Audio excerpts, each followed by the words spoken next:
특징 이렇게 나와 있는데 우선 연시조는 초장, 중장, 종장으로 이루어진 평시조를 이런 것도 그냥 내신에서는 신경을 좀 써. 평시조하고 연시조가 같이 쓰면 안 된다고 생각하는 친구들 있는 것 같아. 근데 이제 평시조하고 우리가 구별해야 되는 것들은 요거 아마 들어봤을 거야. 어시조. 그 다음에 사설시조. 이렇게 세 개를 구분하는 거거든요. 예, 그 다음 평시조하고 연시조하고 단시조 이렇게. 그러니까 평시조이면서 연시조일 수 있는 거고 평시조이면서 단시조가 될 수 있는 거지. 이해갔지? 그러니까 요거는 참고로 좀 알아두시고요. 왜 이걸 얘기하냐면 언젠가 한번 내신에 평시조라는 말로 가르쳐 놓고 선생님이 그냥 단시조로 냈더니 아이가 그냥 틀렸다고 그랬어. 다른 건 줄 알고. 그래서 요거는 참고로 그냥 얘기해 주는 거고요. 우선은 요 연시조에서 가장 중요한 건 이제 뒤에 나오는 얘기야. 한번 보자. 하지만 단순히 평시조 몇 개를 병렬적으로 늘어놓는다고 연시조가 되는 건 아니라는 거지. 그래서 요게 우리가 연시조를 감상할 때 중요한 포인트가 되거든요. 그래서 대체로 연시조는 각 연들이 일관된 체계에 따라 긴밀하게 연결된다. 요거는 뭐 시상 전개 방법이라고 해도 괜찮아. 한번 써볼까요? 요거는 시상 전개 방법. 이래 이거. 시상 전개 방법. 시상 전개 방법.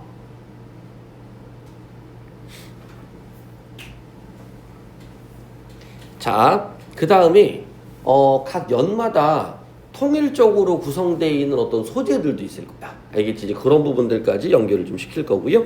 그래서 질서 정연하고 유기적인 구성을 갖는다. 그래서 이 유기적인 구성을 갖기 때문에 단어들이 좀 어렵거나 해석이 안 되는 구절들도 아마 문맥에 따라 맞춰갈 수 있을 거야. 그래서 연시조 같은 경우에는 하나의 수만 보지 말고 좀 넓게 봐주는 게 중요하고요. 그 다음 시조 읽는 것 좀 이따 얘기를 해줄게. 또 연마다 반복되는 장치를 마련하여 작품 전체의 통일성을 부여한다. 연마다 반복되는 장치도 있다. 통일성을 부여하는 건 형식적인 거지만 우리한테 또 해석의 포인트가 될 수도 있어요. 그 다음에 단형시조가 18세기에 접어들며 가객의 등장으로 성행했던 것과는 달리 연시조는 16세기에 그 형식적 틀을 마련하여 17세기에 성행하게 된다. 16세기 연시조는 그 내용에 따라 또는 지향하는 것에 따라 두 가지 범주인데 가장 대표적인 게 요거라는 거지. 강호가도. 그 다음 또 하나는 훈민시조. 두 개. 그래서 강호가도는 우리가 이제 두 개로 나눠서 인식을 하는 거지. 하나는 자연에 대한 부분. 이렇게. 또 하나는 요 가도. 도에 대한 부분이지. 도. 이 도는 우리가 알고 있지만 유교죠. 유교적인 측면. 특히 유교적 측면에서 대표적인 건 요 사대부의 시조들은 다 임금에 대한 충성심 또는 임금에 대한 은혜 요걸 이야기하는데 요런 부분이었었죠. 요 옆에 강호사시가처럼 모든 자연에 대한 어떤 혜택을 내가 누리게 되는 게 바로 임금님의 은혜다. 요거는 지족고 같은 경우는 배웠는데 너희도 배웠죠? 상춘곡 가면서 지족고는 면왕정가까지 갔거든. 그러니까 상춘곡에서는 강호가도의 면모가 겉으로 드러나지 않는데 작가의 삶을 통해서 드러날 수도 있다. 이렇게 배우는데 면왕정가는 뒤에 요 말이 나오잖아. 오케이. 그래서 요런 표현이 등장을 한다면 요건 강호가도다 라고 보시면 되고 어떻게 보면 이게 상투적 표현이야 이제. 됐나요? 그래서 역군은 이삿다가 나오면 걔는 강호가도다. 이렇게 기억해 주시고 요렇게 표현이 좀 부드러워질 수도 있어. 요 만흥처럼 뒷부분에 보면 만흥처럼 강산이 좋다 한들 내 분으로 누웠느냐. 그럼 요거 한번 볼게. 누웠다라는 구체적 행동을 통해서 화자는 이 강산을 누리고 있는, 됐죠? 즐기고 있는, 그러니까 강산 속에서 만족감을 느끼고 있는 거거든. 그러니까 이 누웠다라는 걸 통해서 만족감을 느끼고 요 사람은 지금 자연 속에 있다는 걸 확인할 수 있죠. 됐나요? 네. 강산이 좋다라고 한다는 얘기는 강산을 지향한다라고 해석해 볼 수도 있을 거야. 그런데 내 분으로 누웠다라는 얘기는 만족감을 느낄 정도로 그 안에서 즐기고 있는 거야. 그런데 임금은혜를 이제 더욱 알 것이다. 그러면 내 분으로 누웠냐? 아니 그것은 임금의 은혜 때문에 누웠다 이렇게 된 거지. 그러면 모든 걸 임금의 덕택으로 이렇게 좀 이야기하는 거 요걸 우리는 강호가도라고 그래. 그러니까 아까보다는 조금 더 표현이 부드럽죠. 이해 갔나요? 그래서 강호가도는 역군은 이셨다 또는 요런 거 들어가시면 돼요. 이해 갔지? 그래서 그 전에 이제 우리가 앞부분에서 송민국, 삼인국 했었는데 송민국, 삼인국이 이제 충신 연주지사라고 그랬었잖아. 그러니까 충신 연주지사는 임금에 대한 충성심만 드러내는 게 아니라 여성 화자가 돼야지만이 충신 연주지사였던 전제 조건이 될 수 있는 것처럼 이런 것들도 앞에 말한 대로 예전에는 뭐 강호가도라고 한다면 역군은 이셨다 이제 이런 부분이 있지만 뒷부분처럼 좀 부드럽게 표현해도 강호가도의 면모다 이게 좀 생각하시면 돼요. 됐지? 그러니까 그런 기준점들을 마련해 뭐 충신 연주지사처럼 알겠지? 그래서 강호가도 그러면 자연 속에 있어야 하고 그 모든 혜택이 다 임금의 은혜다라고 말을 해줘야 돼. 이해갔지? 그러면 임금에 대한 충성심 요것만 갖고는 안 되는 거야. 강호가도는 이해갔지? 근데 그런 부분들을 연결을 좀 같이 시켜주시고요. 자, 그다음 뒤에 가면 질서 등을 오륜의 질서 등을 백성이 가르치는 훈민쇼다. 이 훈민쇼는 겉으로 보면 딱 느껴지는 것들이 있어. 이제 정철의 훈민가 뭐 이런 것들 오륜 뭐 장유유서라든 이런 거. 그러니까 예전에 한번 그 반석고에서 비문학으로 윗사람에 대한 어떤 공경 뭐 요게 있었는데 그 선택지에다가 그런 모습을 확인할 수 있는 것을 찾아라 그래놓고 시조를 5개를 냈어. 알겠지? 이제 근데 내용이 어떤 거였냐면 늙은 사람이 짐을 지고 있는데 아이고 늙었는데 짐까지 지시냐 짐을 내가 짊어 드리겠다 요런 이야기가 바로 장유유서거든요. 요건 좀 보시면 눈에 좀 들어올 수는 있는데 문제는 이 훈민쇼는 어떤 뭐 정확하게 훈민을 쓰려고 한 건 아니지만 요 백성을 교화하거나 됐지? 이제 요런 것들 교훈을 주는 것들이 있는데 그게 이제 농사와 관련된 거. 요런 것들의 요 교훈의 어떤 특성을 좀 담고 있는 시들이 있어. 뒤에 이제 나오는 전가팔국 같은 경우도 요런 어떤 훈민의 성격을 좀 갖고 있다는 거야. 알겠지? 이제 그거 좀 알아두시고 그 다음에 가사 같은 경우 중에서 농가원령가 있거든요. 농가원령가. 요런 것도 어떤 뭐 가르침, 농사에 대한 거 요런 게 나오니까 훈민시조라는 거를 조금 넓게 잡는다면 농사와 또 관련이 있는 거지. 네, 왜냐하면 그때 백성들이 이제 농사일을 열심히 하긴 했지만 지식인 층에서는 뭐 여러 가지 기술도 개발하고 막 이렇게 했을 거 아니야. 그러다가 농사에 대한 어떤 기술들이 발달하거든요. 근데 그걸 이제 전달할 수 있는 것들이 많지 않았잖아. 예, 그러다 이제 훈민정음이 생기면서 한글이 보급되면서 조금 더 뭐 백성들이 뭐 글도 배우고 했었겠지만 그게 이제 수월하진 않았겠지. 그러다 보니까 이런 것들이 이제 노래로 부를 수 있는. 그러니까 시조가 나왔을 때 위에 올라가면 뭐 가객의 등장으로 성행했다 이런 말 나왔었지, 그지? 그러니까 지금 이 노래 같은 경우가 좀 불려졌었던 거야 시조는. 이해갔지? 이제 그렇게 교훈을 주는 것들이 농사가 좀 있다라는 것 좀 알아두시면 그럼 될 겁니다.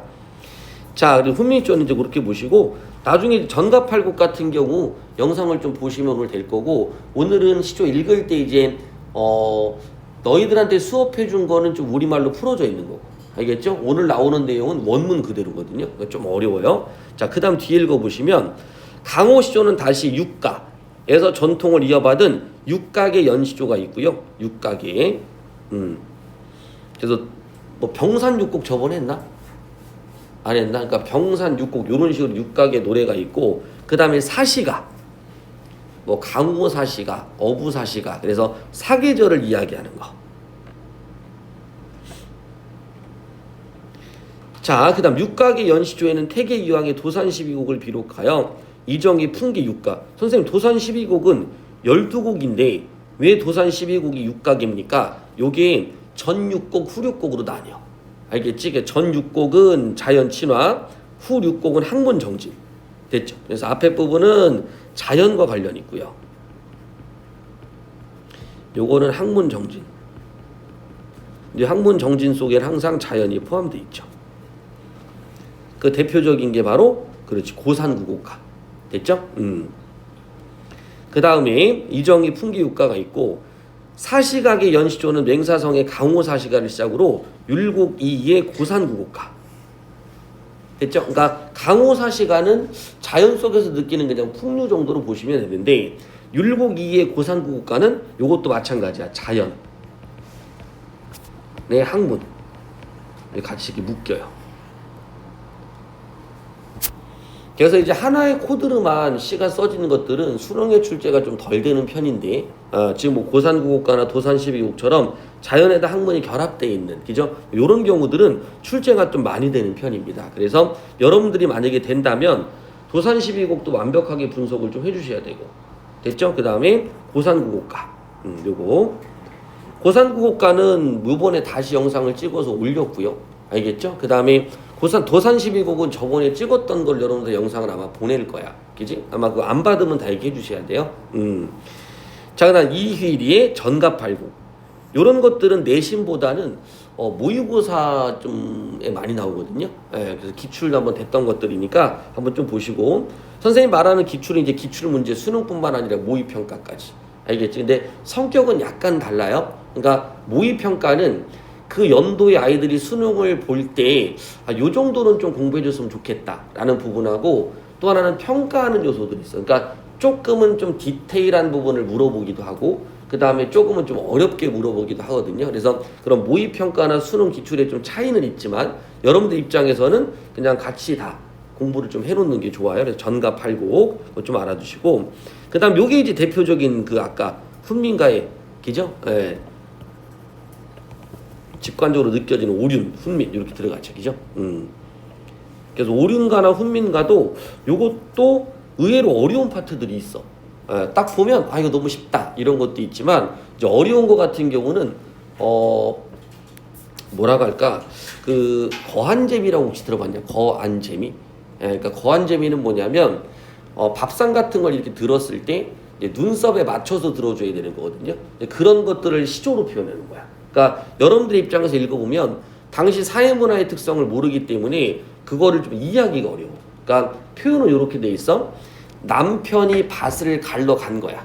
됐지? 그럼 남편이 밭을 갈러 간 곳에 밥상을 이고 가라. 근데 밥상을 이고 가는데 눈썹에 맞춰라. 됐지? 그 다음에 두 번째 마지막 년 이렇게 나 친코도 고마우시니 손이신가 아니신가.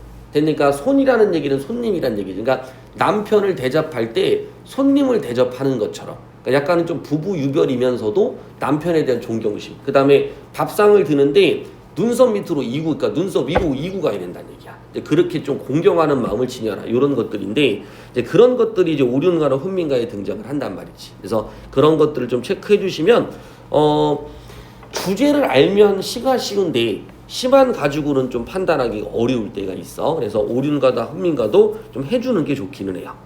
이해갔지? 이것도 공부를 좀 해주시고요. 요번 연시조에는 내가 넣지는 않았는데 아마 마지막 때쯤에는 영상을 찍어서 다 줄 수도 있어. 고전할 때. 그 다음 이 중에서도 사시각의 연시조는 연시조의 형식을 가장 잘 활용한 갈래라고 볼 수 있다.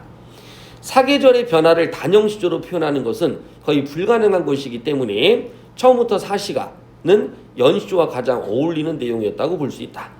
이때 작품에 나타난 사시 속에는 시간이 지닌 지속과 변화의 속성, 요 밑줄 칠게요. 사시 속에는 시간이 지닌 속성, 지속성과 그다음 변화의 속성이 두 가지가 있는데 이 사시에는 계절이라는 것도 있지만 또 하나는 하루라는 거. 하루 일과. 그래서 요것도 마찬가지야. 계절이란 코드가 등장을 한다라는 건 좀 이제 하나의 라인만 잡지만 하루가 같이 동시에 등장할 때는 문제 내기가 좀 복합적으로 좀 편해요. 됐지? 그래서 전가팔곡 같은 경우나 이런 것들을 계절과 하루를 같이 낼 수 있는 작품이긴 하거든요. 이유는 뭐냐면 농사니까.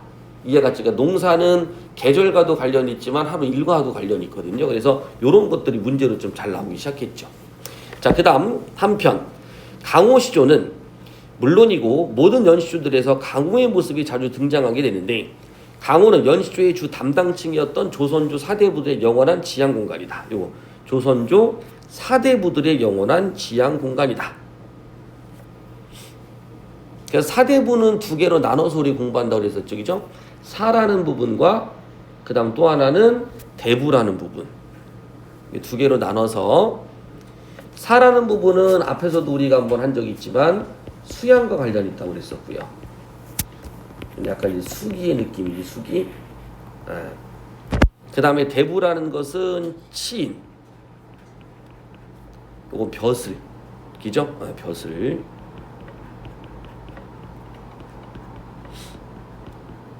이제 선정을 베풀어야 되는, 임금에 대한 충성, 뭐 이런 것들을 드러내야 되는 뭐 그런 부분들이었죠. 그래서 요거를 우리가 유교적 출처관이라고 했을 때, 요때 사라는 것은 뭐한다? 처. 자연 속에 있는 거고, 요때 대부는 출. 벼슬에 나가는 거. 그래서 처와 출에 대한 여러 가지 갈등 양상이 한것이 팔곡. 거기에 있었던 거지. 한것이 팔곡은 영상도 봤어? 다 봤어? 못 봤어? 다 보셔야 돼. 다음 주에는 하루씩 정해서 좀 봐. 알겠지? 하루 정해서. 그 다음 정치현실에 몸담고 있는 사대부들은 안락한 태휴의 공간. 태휴. 요게 이제 휴식이야. 휴식.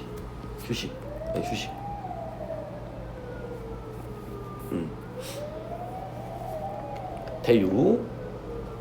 그냥 사대부들이 정치를 열심히 하다가 이제 나중에 이제 뭐 은퇴한다는, 지금으로 따진다면 이해같이. 그래서 그런 것들 우리는 이제 뭐 은일지사 이렇게도 표현하고요. 또는 뭐 치사한다 이렇게 표현도 하거든요. 치사. 그 다음 세사와 어긋나서 뜻을 펴지 못한 채 칙거한다. 이건 약간 좀 불우하죠, 그죠?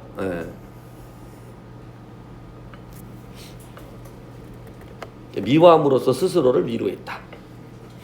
나중에 이 자연이라는 게 이제 그래서 유배랑 또 연결되는 거지, 그죠?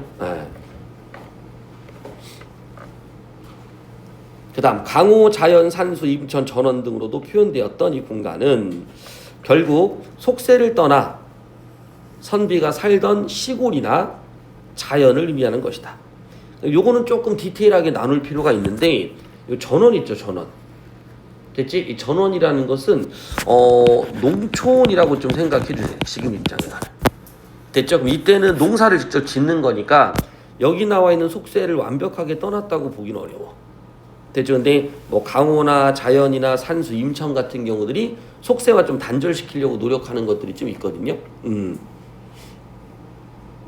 그래서 시를 읽다 보면 완벽하게 단절되어 있는 느낌의 자연인가, 아니면 뭐 현실의 삶이라는 게 그냥 담겨 있는 그런 자연일 수도 있어.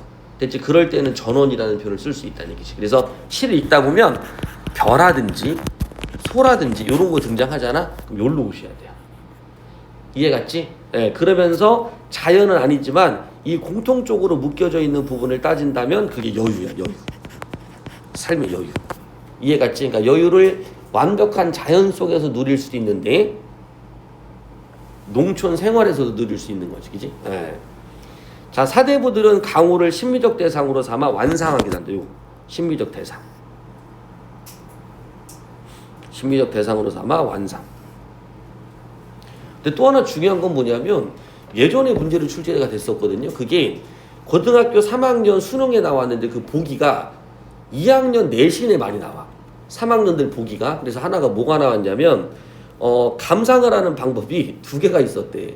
실제로 자연을 막 돌아다니면서 감상하는 이런 사람들이 있는데 그런 것들이 뭐 적극적인 사람들이라든지 또는 돈도 있는 사람들이겠죠. 그다음 두 번째는 뭐가 있었냐면 그 자연을 직접 방문은 못해. 하지만 그림을 보면서, 알겠니? 그림을 보면서 그 그림을 통해서 자연에 관련된 시를 쓰는 거야. 이해가 지? 그러니까 실제는 자연이 있는 것처럼 보이지만 그게 이제 그림을 통해서 써지게 되는. 그래서 요 두 가지의 특성이 나타나게 되는데, 그래서 이런 부분이 이제 보기에서 한번 나온 적이 있었어. 알겠지? 그래서 하나는 이제 직접 체험이고요. 또 하나 이제 그림 같은 거. 이런 것들을 보면서 이런 어떤 심미적 대상으로 삼는 경우도 있었다라고 보시면 되겠죠. 자연의 아름다움. 이건 단순 예찬이겠죠, 예찬.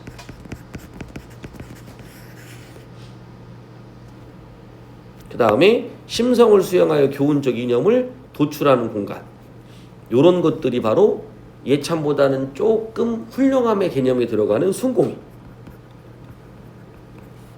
됐죠? 이런 부분들이 이제 뭘로 간다고? 예찬은 우함이.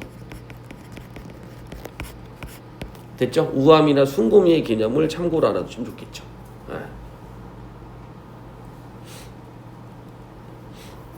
우함이랑 순고미는 설명 한번 했었죠.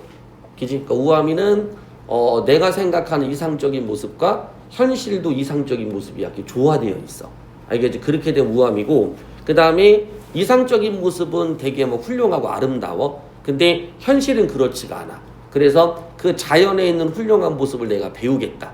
이해가 이제 그걸 따르겠다. 이런 표현이 되는 게 순곰이야. 그래서 깨달음을 얻게 돼야 그쪽으로 흘러가겠지. 그죠? 그래서 그런 표현을 알아두시면 순곰이와 우아미가 구별이 좀 될 거고요. 2학년이 되면 이런 이야기들이 좀 본격적으로 논의가 되긴 하는데 학교에서는 깊이 있게 설명을 못 하셔. 이유 중에 하나는 뭐냐면 수행평가를 해야 된다라는 시간성도 있고, 또 하나는 아이들의 성적이 고르지 못하잖아. 그러다 보니까 중간 부분에 맞춰서 내용 설명 위주로 가거든요. 근데 문제를 풀다 보면 많은 양은 아니지만 몇몇의 선택지나 보기들이 이런 개념을 알면 되게 이해도가 쉬워져. 이해간다. 근데 그게 아닐 땐 좀 어려워지니까 지금 되도록이면 집에서 공부할 때 눈으로 이렇게 쳐다보지 말고 너희가 내가 지금 사용하는 용어 있죠. 또는 어떤 그 흐름을 그대로 따라할 수 있게 제발 좀 해봐.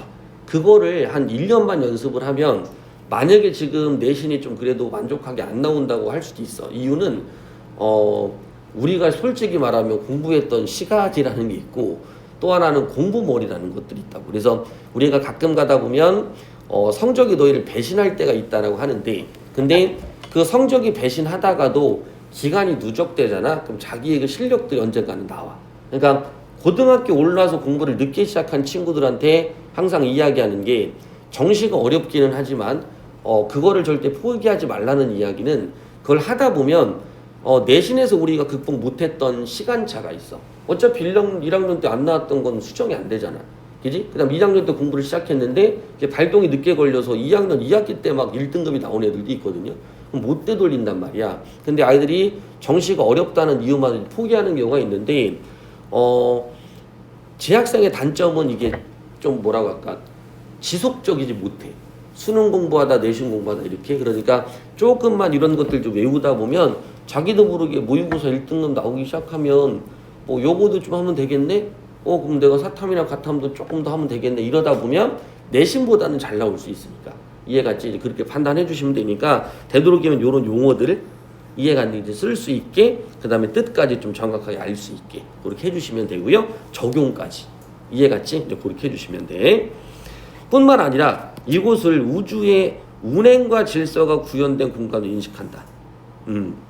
요거는 뭐 깊이 있게 이해하려고 하지 마시고요. 국어에서도 의미까지 적용시키려고는 하진 않는데, 만약에 글을 읽다가 뭐 이런 것들이 등장을 한다면 이거는 약간 성리학에서 말하는 우주의 질서 이런 걸 말하나 보다라고 생각하면 돼. 너희들 훈민정음 배울 때 천지인이라는 게 성리학을 바탕으로 해서 이제 뭐 하나의 뭐 우주의 어떤 섭리를 반영했다 이렇게 나오잖아. 그냥 외우시면 되는 거야. 이해갔지? 그래서 요거는 뭐 유교적 측면이다라고 보시고, 성리학. 그다음 속된 일에서 벗어나 즐거움을 누릴 수 있는 풍류적 공간.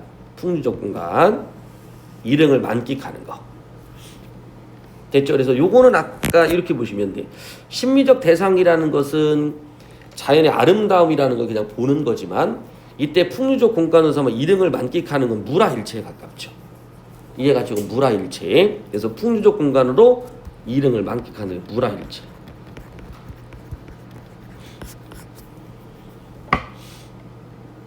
아까 강호에 누웠다 이런 거 있죠? 다 이쪽으로 가는 거야. 네. 그럼 이런 데서는 만끽을 하기 때문에 무조건 만족감을 느끼겠지. 만족감. 그리고 때로는 강호를 일상적인 삶이 펼치는 생산의 공간. 이런 것들이 이제 아까 말한 대로 됐죠? 네. 전원과 관련 있는 것들로 많이 나오죠. 됐죠? 전원. 일상적 삶이 펼쳐지는 생산과 소비의 현장이다. 요때 이제 구별해야 될 것들이 요런 부분들은 있어. 가어옹. 그래서 어부사시사를 하거나 어부단가 하면 나오게 되는데, 이 가어옹이라는 게 가짜 어부잖아. 그치? 그래서 어부라는 거 할 때 우리가 이렇게 구별하거든요. 요 어부와 요 어부의 차이. 요 어부는 직업으로서의 어부야. 됐나요? 그 다음 밑에 있는 요 어부는 풍류를 즐기는 사람으로서의 어부. 이해갔죠? 그래서 요걸 이제 나눠서 공부해 주시면 될 것 같아요. 그래서 여기에서는 약간의 가옹보다는 현실적인 모습이 좀 강하게 나타나는 그런 부분이죠. 이처럼 조선의 사대부들은 자신이 처한 상황이나 자신의 신념에 따라 강호를 다양한 방식으로 인식하고 다양한 양상으로 표현했다. 됐죠? 그렇게 보시면 되겠다.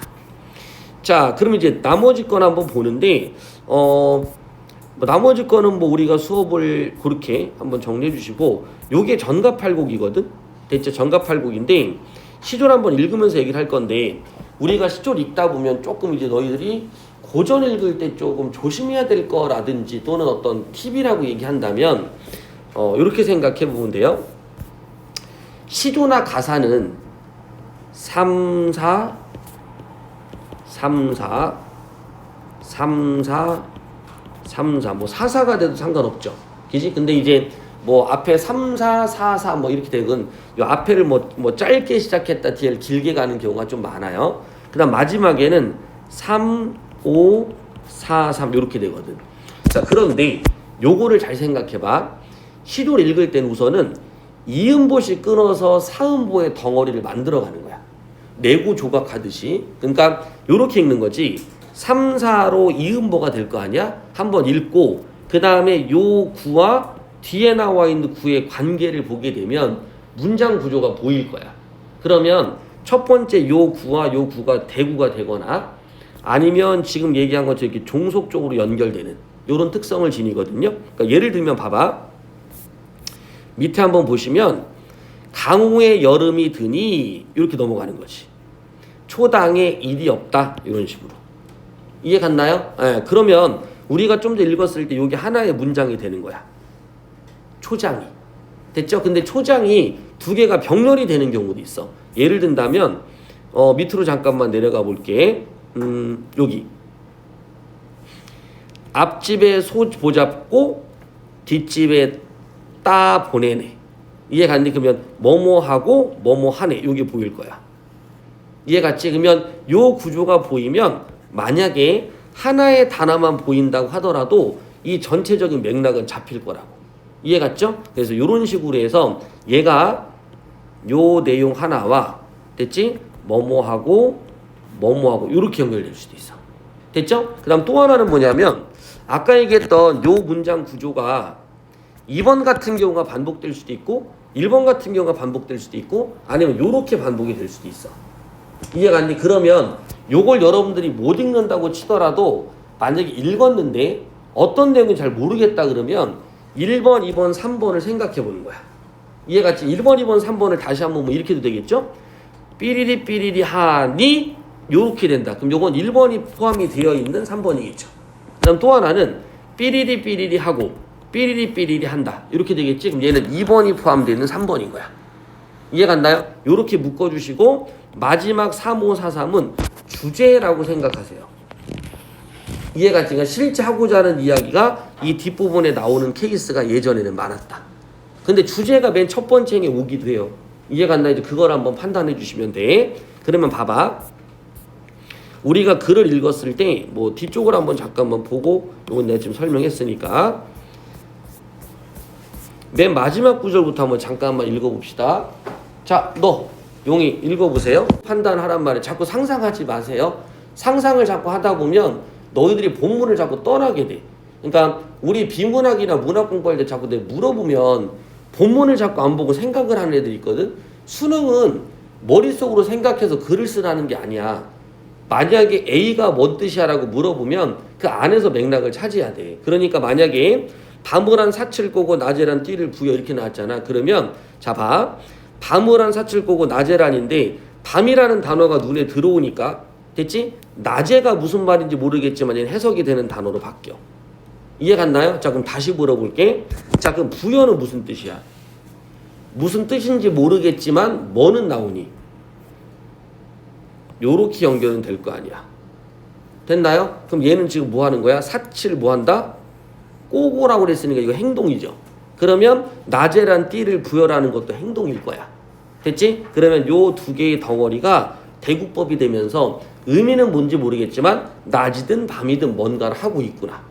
됐죠? 자, 그 다음 자 밑에 어떻게 했냐면 얘를 초가집 잡아매고 농기 이렇게 읽으면 맥락이 안 잡히는데 초가집 잡아매고 농기를 그 뭐야? 초가집은 매고 농기를 뭐 하라는 뜻이겠구나. 이것도 뭐야? 아, 집 같은 거를 매고 요 농기구는 뭐 하라고 했네. 그럼 이게 두 개가 같은 게 되는 거야. 그럼 이렇게 볼 수도 있겠죠. 초가집을 잡아맨다라는 게 우리가 소설 같은 거 읽다 보면 초가집이 이제 겨울 같은 때가 되거나 비 많이 맞고 이러면 초가집이 집 같은 게 이제 공간이 생겨. 이제가 이제 걔네들이 이제 이렇게 묶어주는 거야. 그래서 집 수리하는 거야. 우리가 좀 어려운 말로는 이영이라고 하거든. 이영.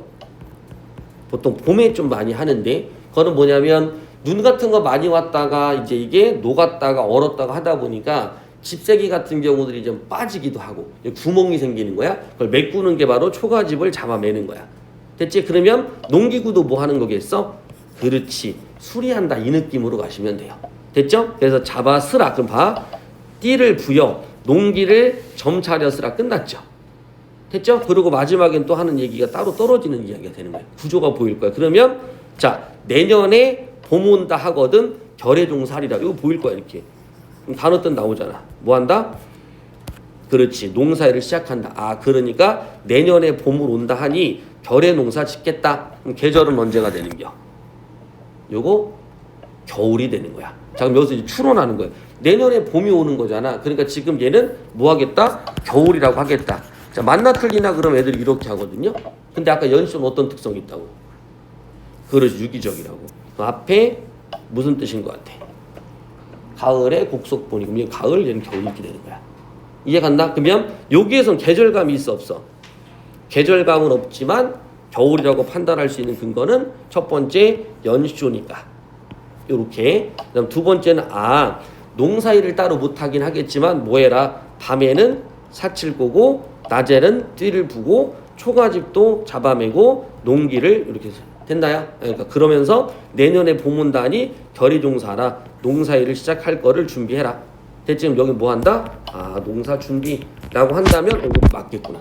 그러니까 판단을 여러분들이 뭘 어떻게 해야 되냐면 모의고사를 나중에 점차 풀다 보면 여러분들이 좀 애매해지기 시작해. 뭐가 애매하냐면 그 전까지는 내신처럼 본문에 산 얘기만 갖고 문제를 풀었거든요. 이제는 뭔가 본문에 안 나오긴 했어. 근데 이거를 준비한다는 거 우리가 어떻게 알죠? 자꾸 일치 문제로 가게 돼.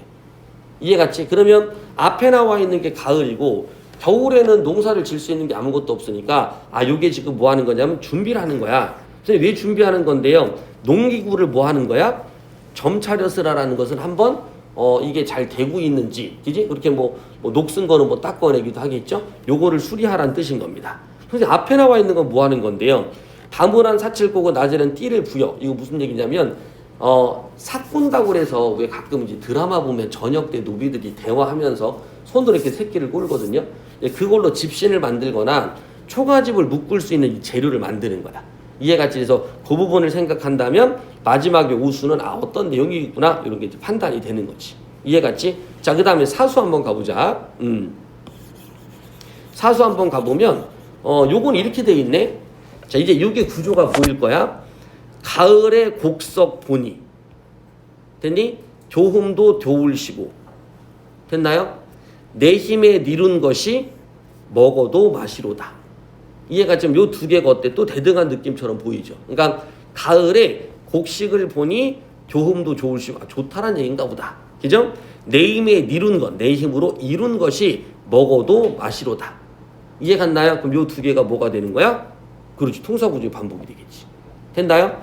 자, 그 다음 봐봐. 또 주제연이지. 이 밖에 천사만종을 불어 무엇하리요. 그럼 이 밖에라는 게 요거겠죠. 됐죠? 그래서 내가 이룬 것도 먹고 그 다음에 곡석이 좋다 뭐 이런 얘기를 한 거지. 됐나요? 자, 그 다음에 좀 어려워 이제 삼수는. 자, 삼수는 이제 한번 봅시다. 자, 해석부터 어려워. 너 한번 해볼까요? 요런 부분이 딱 나왔을 때가 조금 어려워지는데 뒤에 한번 읽어볼까요? 그래 나오나?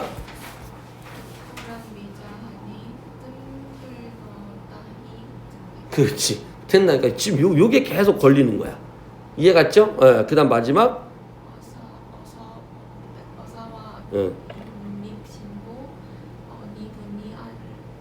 그렇지. 이렇게 나온다. 그러니까 이게 이제 나중에 이제 우리가 좀 풀어진 말로 배우게 되면 좀 더 수월한데 요걸 느낌을 어떻게 봐야 되냐면 히읗종성체언. 이해가 안 히읗종성체언이야. 그래서 요게 원래는 땅입니다. 땅. 된다. 땅이야. 그럼 이제 요거 한번 또 해석해 봐야 돼. 요거 이제 추리 한번 가봅시다. 추리. 1번부터 추리하고 2번부터 추리가 돼야 되는데 힌트는 요거야. 됐죠? 요거는 이제 우리말로 풀어질 가능성이 커. 앞에 거는. 그지? 여름날 더운 때의 됐죠? 땅이야. 됐나요? 그랬을 때 얘는 뭘 것 같아? 얘가 먼저 풀어지기도 할 거고 좀 얘가 먼저 풀어지기도 할 거야. 혹시 어떤 게 먼저 풀어지? 여름날 더우니까 단 땅에 불이로다. 부드럽게 읽어봐. 여름날 더운 적에 단 땅에 불이로다. 잠깐만. 여름날인데 요거 뭐라고요? 불이로다. 불이야, 불. 이해 갔나요? 불이로다. 됐어요? 불이로다. 그럼 단이라는 건 뭐냐면 달구어진 땅. 알겠지? 달구어진 땅. 선생님 이거를 그럼 우리가 읽을 때 한번 판단하면서 읽어야 되나요? 어차피 이렇게 나올 거야. 됐죠? 여름날의 모습을 그죠? 비유를 통해 이러면 좀 어렵죠. 왜냐하면 이게 불이라고 표현한 거니까. 됐나요? 근데 만약에 여름날 더운 적에 불이라는 이런 시어를 통해서 이렇게 써주면 그래도 이게 판단은 설 수 있을 거 아니야. 그러니까 너희한테 자꾸 이걸 해보라는 얘기는 고전을 막 가리켰는데 새로운 시가가 나오잖아? 그럼 자꾸 못하겠다고만 해. 옆에서 따라서 읽어주면 이런 뜻이구나라고 하는데 근데 이거를 자꾸 해볼 생각을 해봐야 돼. 알겠지? 요게 우선 1순위가 되거나 또는 아까 선생님 말한 대로 해석을 다 듣고 나면 이렇게 외워질 거거든요. 외워지면 그냥 읽으면 이거 다 기억이 날 수도 있어. 알겠지? 불이로구나. 그 다음 자 그럼 이제 요게 보일 거야. 밭고랑 매자 하니 밭고랑을 매려고 하니 이거는 아라고 읽으면 되겠죠? 그럼 뭐가 되겠어? 땀 흘러 뭐라고? 땅에 그럼 뭐라고 해석하면 돼? 땀을 흘러서 땅이 어떻게 되겠니? 떨어지겠지. 그럼 이건 떨어진다는 뜻인 거야. 이렇게. 이해갔지? 그러니까 여러분들이 점점 이 배경이 쌓여서 단어가 늘어나면 맥락이 하나씩 이제 잡히는 거야. 됐지? 근데 만약에 얘도 몰라, 요거 뜸 이러면 얘도 몰라. 그럼 밭고랑 매자 하니 흘러 듣네. 매자 하니 힘든다는 건가? 뭐 이렇게 되긴 한다고. 그러니까 이런 부분들을 생각을 해보시면 되는데 중요한 건 앞에가 긍정이냐 부정이냐가 예로 판단이 서. 됐죠? 임립신고를 읽었더니 뭐라고 나왔냐? 나달마다 맺힌 수고로움이야. 그지? 그러면 나달마다 맺힌 수고로움을 자 봐봐. 어느 분이 알아실고. 자 여기 화자의 태도가 뭘까? 진짜 어렵습니다. 이런 게 추론이거든요. 밭고랑 매자하니 땀 흘러 땅에 떨어지네. 어사와 감탄사야. 임리신고 어느 분이 알으실고. 자 다시 한번 얘기할게요. 여기는 화자는 농사에 직접 참여했어. 이게 힌트야. 그럼 내가 만약에 이제 우리는 뭐 논술이 아니니까, 그지? 객관식으로 화자는 여기에서 깨달음을 얻고 있구나. 조금 포괄적으로 얘기했어. 근거 좀 몇 개 빼고. 깨달음 맞을까요? 틀릴까요? 요 구조를 잘 해석해야 돼. 자, 어느 분이 알아실 거라는 건 뒤집어 생각하면 나는 안다야. 농사에 참여해 보니까 야 밭고랑을 매자하는데 땀이 그냥 땅에 뚝뚝 떨어지네. 나달마다 담긴 농민들의 수고로움을 어느 분이 알겠냐. 난 이제 알겠는데. 이해갔지? 그래서 이 사람이 양반 사대부일 때와 다르게 직접 경험해 보니까 야 이 노동에 대한 어떤 그 참된 의미네. 이런 걸 내가 이제 알겠구나. 이해가니 요렇게 되는 거야. 됐죠? 너희는 모르겠지만 옛날에 삶의 체험 현장이라는 프로그램이 있었어. 이해가니? 거기 보면 맨 마지막에 다 이런 표현 써. 직접 내가 일을 해보니까 이거 진짜 고되는구나. 옛날에 이런 사람들 생각 안 했는데 진짜 존경스럽다. 이렇게 얘기를 하거든요. 이게 그 느낌인 거야. 이해가지가 이런 느낌들을 자꾸 외우고 있으면 나중에 이렇게 풀려. 야 요거 깨달음이다라고 나오거나 또는 농민들에 대한 어떤 태도나 삶의 모습에 대한 어떤 뭐 긍정적 예찬적인 모습을 드러낸다 그러면 그냥 맞아. 물어봐. 야 왜 맞냐? 뭔지는 잘 모르겠는데 그렇게 배웠어요. 요런 케이스가 진짜 많아져. 이해갔지? 그래서 요런 부분들을 좀 머릿속에 알고 있으면 되겠죠. 그러면 다른 시들하고 다르게 농사에서 느낀 어떤 뭐 힘겨움, 뭐 즐거움 뭐 이런 것도 있겠지만 깨달음 같은 것들은 또 특이하게 나올 수도 있는 거니까 그렇게 알아두시고요. 밑에는 이제 같은 내용들인 거지. 됐죠? 그럼 요것도 마찬가지야. 요런 부분들이 점차려 쓰라 이런 말 나오잖아. 나중에 이제 배우긴 할 건데 이게 청유형이거나 명령형이 되거든요. 근데 여기서는 이제 뭐뭐 해라니까 청유가 돼.